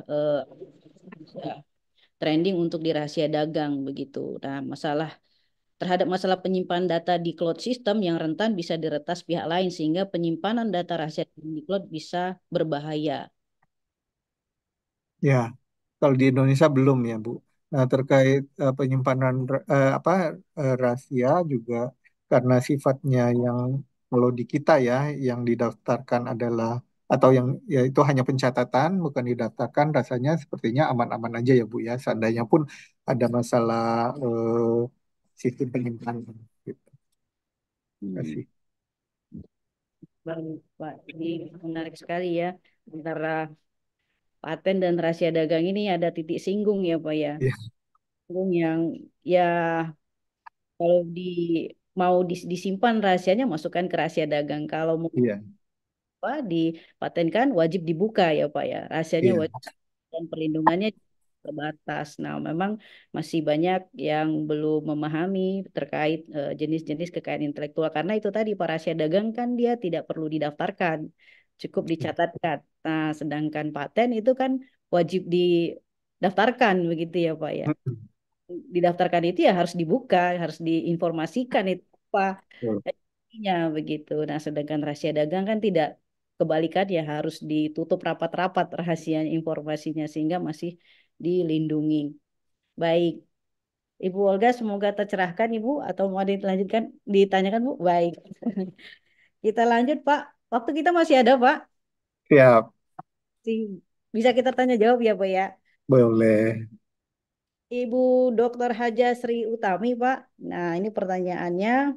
Dalam pencatatan lisensi rahasia dagang lagi nih Pak pertanyaannya. Apakah perlu judul dan deskripsinya? Apabila judul dan deskripsinya sama atau mirip bagaimana? Nah, mohon dijawab Pak. Ya, jadi ini tiga untuk pencatatan lisensi ya. Pencatatan lisensi itu 342 permohonan. Tapi 100 berapa ya? Saya lupa, 128 atau 145-nya sendiri milik AHM, Bu, Astra Honda Motor. Jadi waktu itu kami juga dia beberapa kali mengirim atau mendaftarkan mengajukan permohonan pencatatan itu misalnya dia 20 langsung 20 besoknya 30 nanti bulan depannya 10 cerita gitu dengan judul yang sama. Jadi pada saat kami itu eh, mencatatkan hanya satu, akhirnya mungkin dia komplain kemana, akhirnya dihubungkan ke kami. Dia komplain, ini kok kita bayar 30 bayar biayanya untuk 30 kali, tapi notifikasi pencatatan yang keluar hanya satu kali gitu. Saya juga kaget karena saya juga kurang ngeh gitu ya. Karena teman-teman di sini yang mengerjakan, akhirnya pas di cross check, oh ya ternyata benar Bu. Jadi memang judul besarnya sama, judul besarnya tuh apa ya busi gitu loh Bu. Saya lupa busi atau apa. Tapi ternyata dia ada sebenarnya produk businya itu sendiri dengan spesifikasi tertentu. Jadi ada huruf misalnya L232, L231 atau bagaimana itu. Nah, itu yang membedakan. Jadi akhirnya kita bilang juga, oh iya, ini dia bayar 30 kali. Kenapa kami menerbitkan hanya satu kali. Jadi intinya itu saja. Tapi eh, kalau pengalaman dari AHM itu tidak memberikan deskripsi lengkap Bu jelas. Jadi judul besarnya busi, tapi nanti dia ada tuh spesifikasinya businya yang apa, yang ini gitu. Itu tidak dijelaskan yang apa secara rinci detail karena ya itu tadi kalau dijelaskan secara rinci detail deskripsi seperti deskripsi paten ya nanti terungkap rahasianya terungkap gitu. Jadi tetap ada judul untuk kita tahu apa yang dilisensikan ya. Harus ada judul. Misalnya melisensikan yang kemarin itu kecap ya, kecap. kecap bahkan disebutkan mereknya, Hmm. kecap merek apa gitu, ataupun sambal merek apa gitu. Jadi judulnya aja sih. Tapi cara pembuatannya, metodenya, pengolahan segala macam itu enggak gitu, Bu. Baik. Nah, kalau terkait perjanjian lisensinya sendiri, Pak, itu bisa dibawa tangan atau wajib pakai akta, Pak? Akta Oh, not. pakai akta ya, pakai akta. Walaupun nanti mungkin ada versi, seandainya mau buat versi summary-nya, ya, karena agar lebih mudah bagi kami ya, mungkin dibuat versi summary-nya, tapi yang asli juga ini mungkin bisa di blur atau apa gitu kan bagian-bagian tertentunya. Itu Bu. Hmm. Oke, jadi wajib perjanjian lisensinya di akta notaris ya, Pak ya? Notaris Bu. Oke, baik, Bapak. Kita lanjut lagi, Pak. Pertanyaan dari Ibu Olga lagi nih, Bu Sekjen, menarik nih ya, Bu ya. Pertanyaannya, tadi Pak Sorennya ada sebut ya, salah satu contoh di mana di paten tidak disebutkan ukuran persis, tapi menggunakan range ya. Ukuran persisnya dirahasiakan. Nah, bolehkah Pak Saroni berikan contoh-contoh lainnya di mana di paten kita tidak langgar full disclosure, tetapi kita tetap ada rahasia yang kita pegang. Silakan Pak. Iya, sebenarnya contoh-contoh ya seperti range itu sih Bu. Baik itu range suhu, range panjang maupun range berat ya. Nah, kalau untuk yang lain sebenarnya ini memang pinter-pinternya pembuat klaim itu ya ataupun drafter ya. Mungkin dalam hal ini akhirnya saya menyebut bahwa ada profesi yang kurang di Indonesia, yaitu profesi drafter. Karena di luar negeri itu ada profesi itu drafter, bahkan istilahnya di harganya tuh luar biasa drafter ini. Kalau di Indonesia belum ada, akhirnya minta bantuan. Seperti contoh, mohon maaf, yang terjadi adalah misalnya pemeriksa paten itu sendiri, walaupun sebenarnya ini adalah konflik of interest ya. Ah, karena akan kembali ke pemeriksa paten yang memeriksa. Sebaiknya memang ada profesi profesi lain yaitu drafter. Drafter yang terkenal itu yang bagus itu bisa me- memagari ya, memagari invensi dari inventor agar inventor itu bisa menggugat pihak lain bila eh, em, meniru mirip-mirip gitu. Ya contohnya tadi. Jadi kalau kita range-nya misalnya kita 16 cm, Bu. Ada pihak lain 14 cm. Kalau kita menuntut boleh aja tapi pasti kalah. Nah, karena 14 beda sama 16 gitu kan. Tapi kalau kita pakai range gimana? Misalnya 14 sampai 18 gitu. Akhirnya orang yang bikin 14 pun ini. Tapi range itu juga kan ini, Bu. Bukan sembarang range. Dalam artian, kalau 14 itu tidak bisa diproduksi atau tidak apa itu sampai 18-nya itu tidak memberikan kesan tertentu atau dari invensi itu sendiri yang nggak bisa. Jadi artinya kita memberikan range juga bukan sembarang range yang nggak masuk akal seperti contoh tadi saya 100 200 misalnya kan. Eh, kita memberikan range-nya dari 80 derajat Celcius. Padahal 80 derajat Celcius itu tidak akan ketemu itu invensinya gitu. Itu tidak akan terbentuk invensinya. Kira-kira gitu Bu. Ya, maksud nggak yang saya ini. Jadi range-nya itu juga nggak sembarang. Nah, bisa juga dalam misalnya seorang drafter ini melindungi inventor agar invensinya tidak mudah di ini atau bisa menggugat pihak lain, misalnya dari penyusunan klaim itu, contoh misal untuk kesehatan itu ada eh, magnet ya, magnet yang untuk kita duduk gitu kan, kita duduk atau apa. Kita nyebutnya di magnet di kursi gitu. Bagaimana kalau ada perusahaan lain memproduksi magnet itu di jok mobil. Memang hampir sama kan jok mobil juga, tapi dia bukan kursi. Ya jok mobil dia bisa berdalih bahwa ini saya beda loh, bukan kursi, bukan bangku, tapi jok mobil. Nah, tentu saja ya itu nanti tergantung masih menggantungkan kepada juri ya atau hakim bisa diterima nggak gugatan kita. Jadi di sini drafter kemungkinan akan apa itu menyusun kalimatnya magnet yang diletakkan atau terletak atau apa itu eh, atau digunakan sebagai alas duduk. Jadi kalau alas duduk ataupun alas berbaring, nah kan bisa alas berbaring dia di sambil tiduran, tidur malam juga bisa di kasur. Alas duduk di bangku, kursi bisa, di jok mobil juga bisa. Jadi kalau ada orang yang produksi untuk jok mobil, tentu si inventor itu bisa menggugat atau si pemilik paten itu bisa menggugat. Ya. Contoh sendal kesehatan misalnya refleksi itu sendal, ini sendal ya kan, sendal refleksi. Bagaimana kalau ada perusahaan lain itu menggunakannya di alas sepatu, di sepatu? Bisa nggak kita gugat?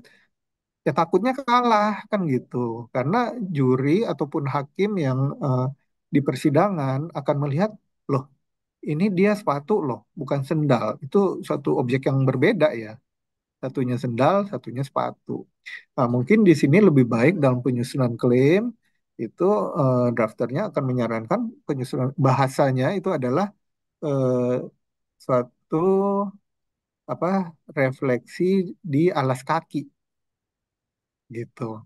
Jadi kalau di alas kaki, entah itu ada yang mau pakai atau produksi sebagai di sendal ataupun di sepatu, itu tetap si inventor bisa atau pemegang paten, pemilik paten itu bisa menggugat perusahaan tersebut.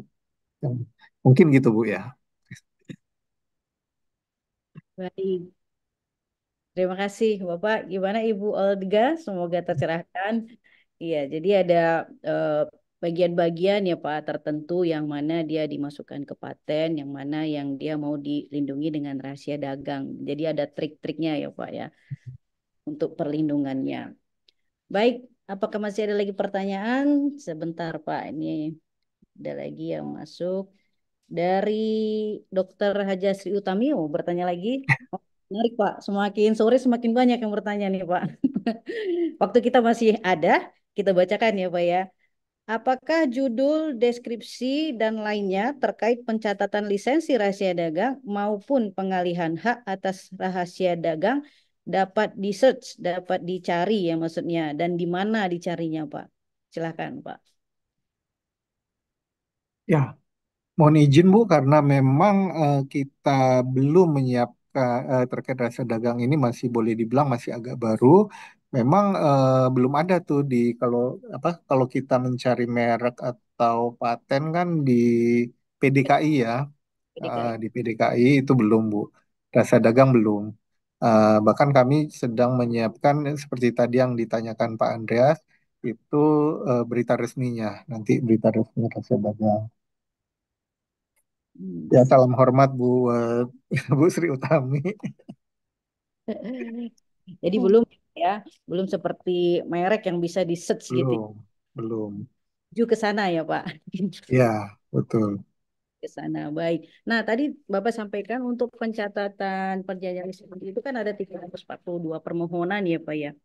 Kalau kita boleh tahu itu yang paling banyak itu rahasia dagang terkait apa, Pak? Apakah metode, apakah informasi data karyawan atau apa namanya yang lain begitu, Pak? eh Semacam resep juga banyak. Semacam resep itu eh, kerupuk, sambal, kecap, ya. Eh, Kemudian ini ada milik PT AHM, Astra Honda Motor itu saya lupa ya busi atau apa itu banyak sekali tuh. Lebih dari seratusan sendiri dia mayoritas tuh mendaftarkan itu gitu. Baik. Nah, itu mayoritas eh, perusahaan ya, Pak ya, badan hukum ya. Ya, ada perusahaan, perorangan juga ada. Berarti Sam. artinya ada banyak juga yang mengetahui ya tentang pencatatan lisensi Yang rahasia. melalui konsultan juga ada. Hmm. Ada baik. Pertanyaan lanjut Pak dari Ibu Sri.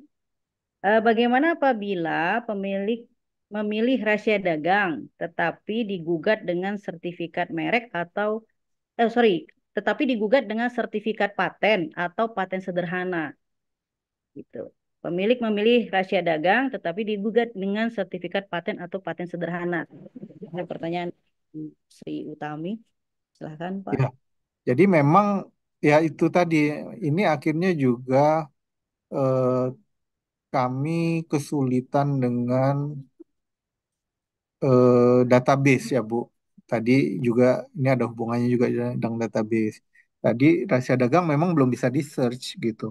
Karena eh, walaupun pencatatan lisensi sama pengalihan haknya juga ada nomor, ya, tapi bukan nomor pendaftaran. Nah, memang kita agak sulit. Bahkan makanya kenapa dulu agak terpending ada permohonan dan ini dari tim TI itu juga belum bisa membuat suatu penomoran sendiri. Jadi kalau ada misalnya pencatat, maksud saya gini, contoh, misal merek, misal paten. Hmm. Paten itu dia sudah ada nomor permohonan paten.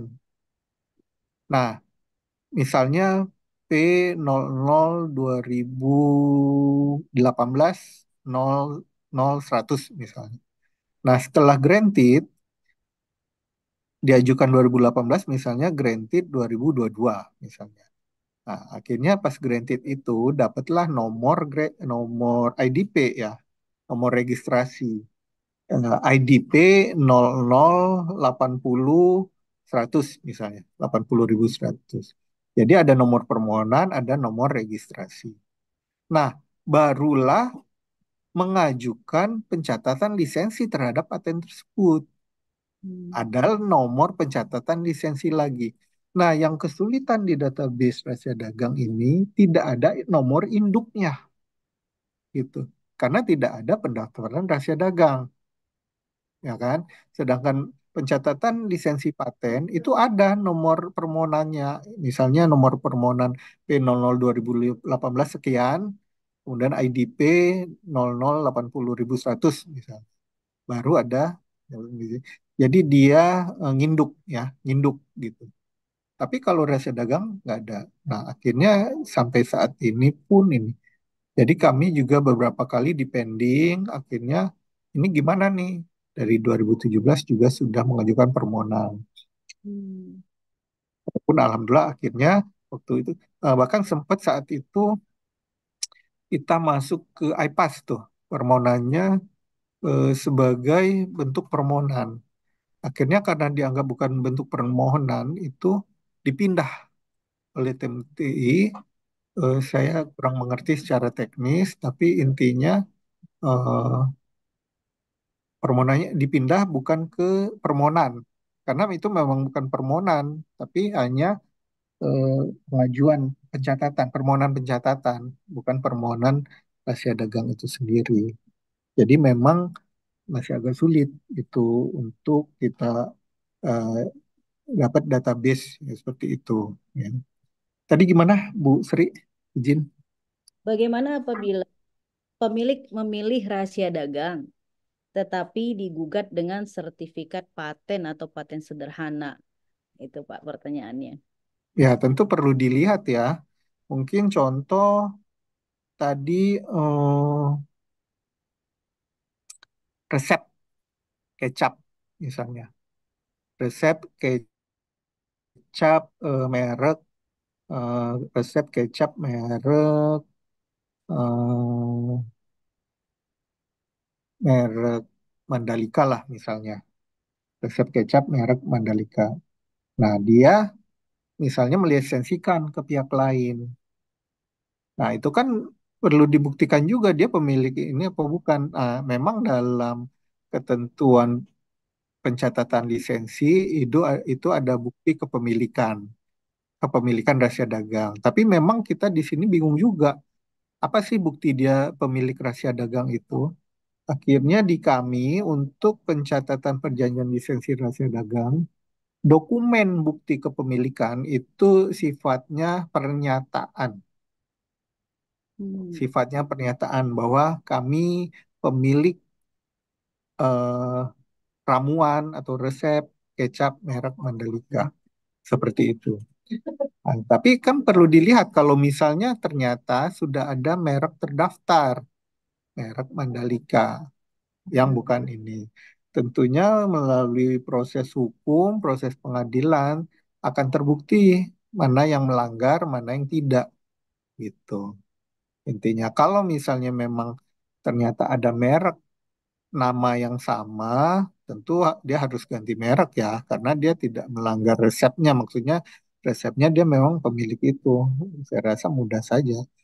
Artinya eh, gugat menggugat ini harus dilihat itu apakah di objek yang sama atau tidak, baik itu merek ataupun paten itu tadi.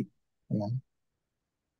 Kalau Hmm. menurut saya mesti dilihat case per case dan itu tentu akan dibuktikan bahwa ini melanggar atau tidak, atau mana yang melanggar justru. Apakah si pemilik rahasia dagang atau si pemilik merek misalnya seperti itu. Karena merek juga kan ada surat pernyataan kan.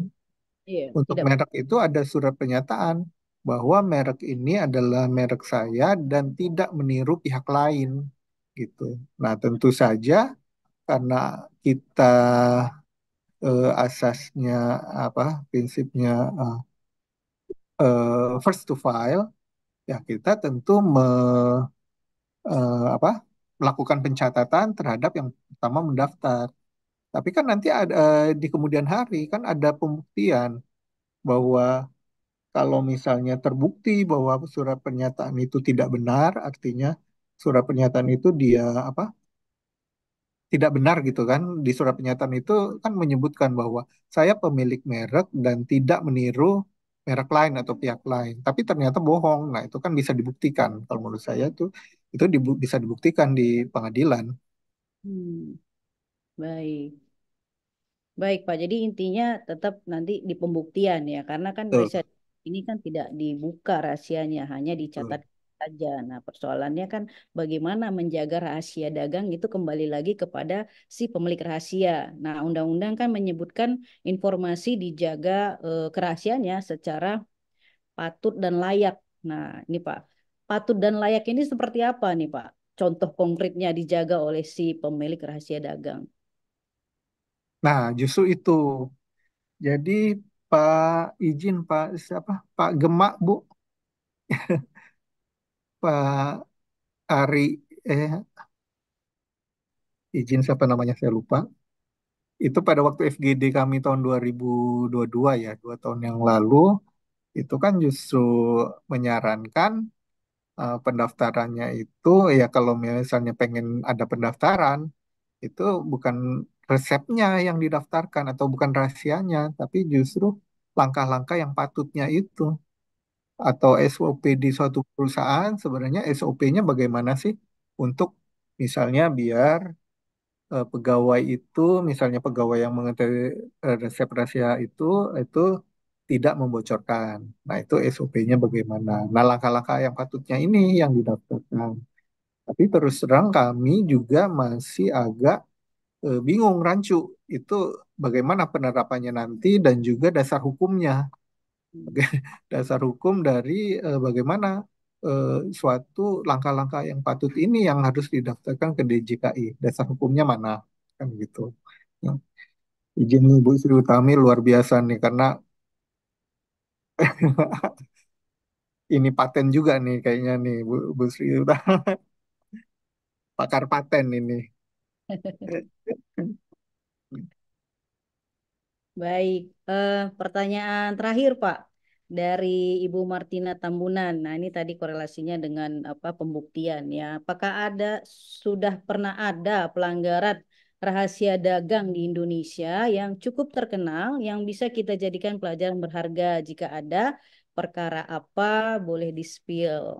Mohon dijawab nih Pak dari Ibu. Jadi saya kemarin sempat berkomunikasi sama teman-teman pelayanan hukum. Saya diberikan data sebenarnya. Ternyata yang sudah ada, Bu, kasus-kasus rahasia dagang. Cuman saya juga kurang begitu jelas sebenarnya. Sebentar. Hmm.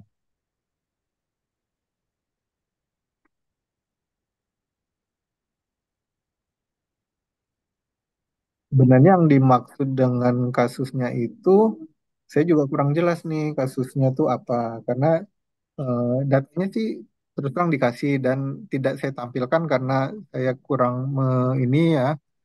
Di sini laporan ada sekitar 6 laporan pelanggaran rahasia dagang. Oh, ini dia hanya mengambil tahun 2021. Penyidiknya Polda Metro, Polda Jatim, Polres Jakarta Utara. Ya, kebanyakan di Polda Metro. eh, 3 itu tidak memenuhi unsur,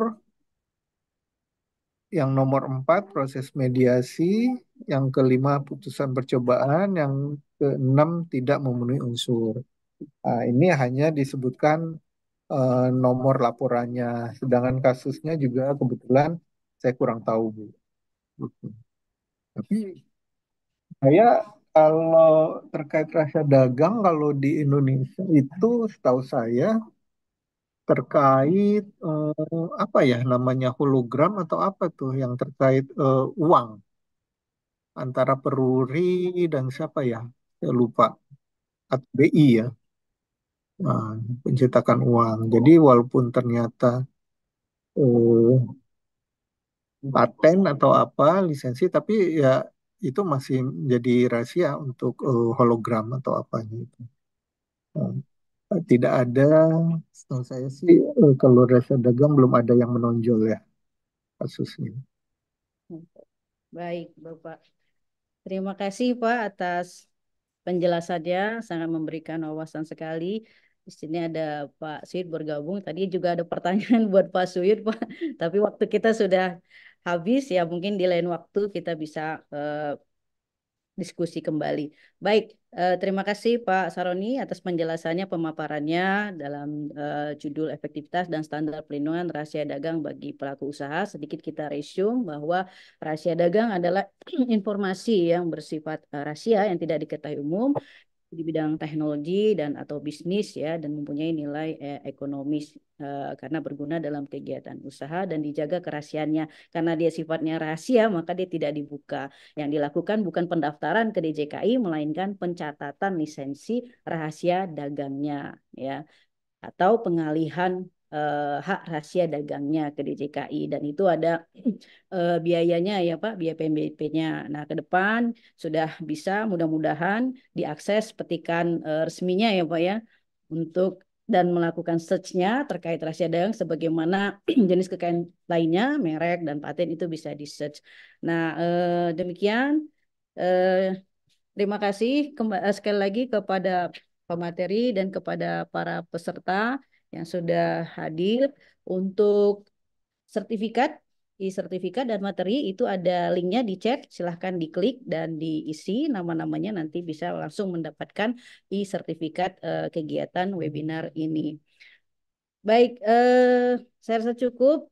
Saya mohon maaf jika ada kata-kata yang salah, yang kurang berkenan. Terima kasih Pak Saloni sekali lagi atas waktunya. Terima kasih kepada Ketua Umum, kepada Bu Sekjen, kepada pengurus AKHKI. Semoga apa yang disampaikan bisa bermanfaat bagi kita semua.